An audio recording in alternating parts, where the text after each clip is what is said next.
Welcome to Beer Untapped with Perry Miller, the podcast. I'm joined by Seth. Hey, welcome, guys. Thanks for finding us on the internet. Now, these shows originally aired on Brookings Radio, but now they're all here for your enjoyment. I hope you like it. There you go. Sit back, enjoy the show, relax. Let us know if you want to see anything on future shows. As we said, this comes out live in the Brookings area, but enjoy this archive episode. Beer Untapped with Perry Miller.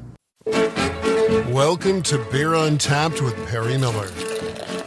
People regularly cellar wine, but did you know you can also do that with beer? Now, hold on a second. Isn't beer better fresh? Beer fresh is really, really good, and most styles are actually better right out of the brewery, or as fresh as you can get it. So it's not something you would do to every single beer, but there are a number of styles that lend themselves really well to letting them age. A lot of your Belgians, a lot of your big heavy stouts, things like that, they age fantastically. Even like Goose Island says, will improve with age up to 5 years.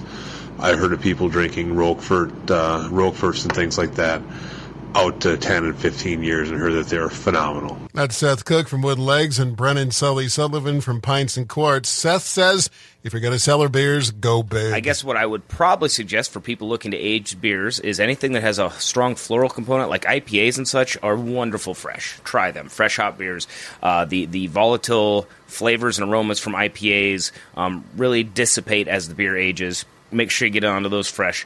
But if we're talking about big imperial stouts or barley wines or some of these things that are really high gravity, really over the top, some of them actually taste better as they age. Some of these barley wines, the 10% plus range for ABV, if you were to try those right after they're done fermenting, the word that we use is they taste hot. They taste boozy. Aging these big beers can smooth out that booziness and bring out some of the other flavors, often leading to new tastes that weren't detectable before. Sully has some pretty extensive experience cellaring beers. Personally, I really, really liked aging stouts and barley wines.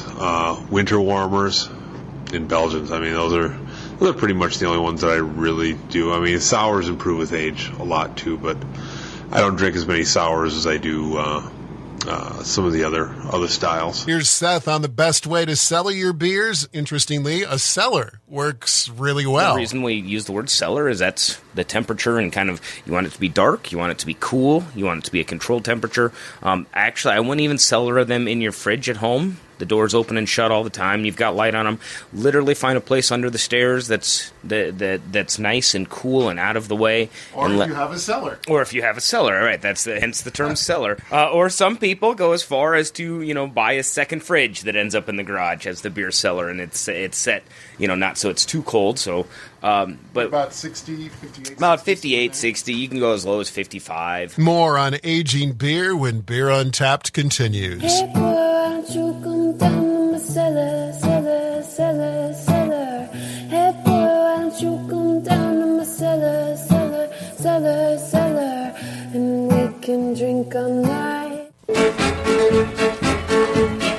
Welcome back to Beer Untapped. Cellaring and aging beers is the topic this week. Now, part of the fun of cellaring can be comparing beers from year to year. The word they use is verticals. So they'll open up the cellar and they'll go grab the same beer from 2006, 7, 8, 9, 10, and you can taste the same beer in series, and that's actually a really fun experiment because you can taste the different ages and just how the beer matures in the cellar. One of the cool things at Pints and Quarts, once in a while, Sully will go into the cellar and bring out an aged beer for a taste. For our Odell Tap Takeover, we brought out some 2011 Saboteur. That was fabulous. Caged and corked, and it was really, really good. And that's a Brett Dosedale, so it's slightly sour.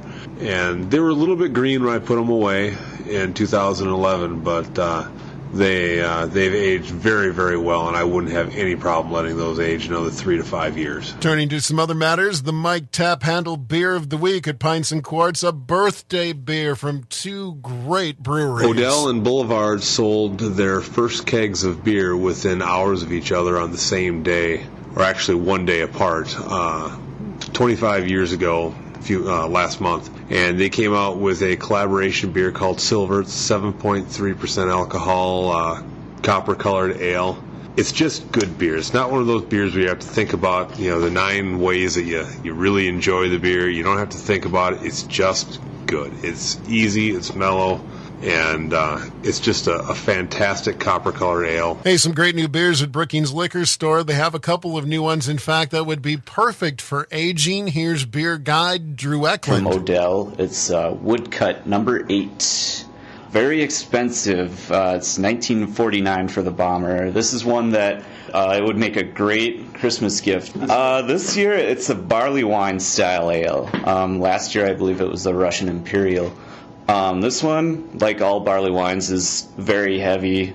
Flavors of caramel, vanilla, bourbon, dark fruit. It's 10.3% ABV, so it's got a nice warm, boozy aftertaste.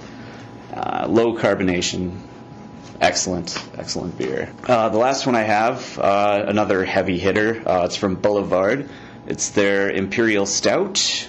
This one is $12.49 for the bomber. It's 11.8% alcohol, so again, you're going to get that boozy flavor. Whiskey is the dominant flavor with undertones of dark chocolate, roasted coffee, and molasses. That's it for this week's edition of Beer Untapped with Perry Miller. Next week, Christmas beers and winter warmers. Until then, drink local and drink responsibly.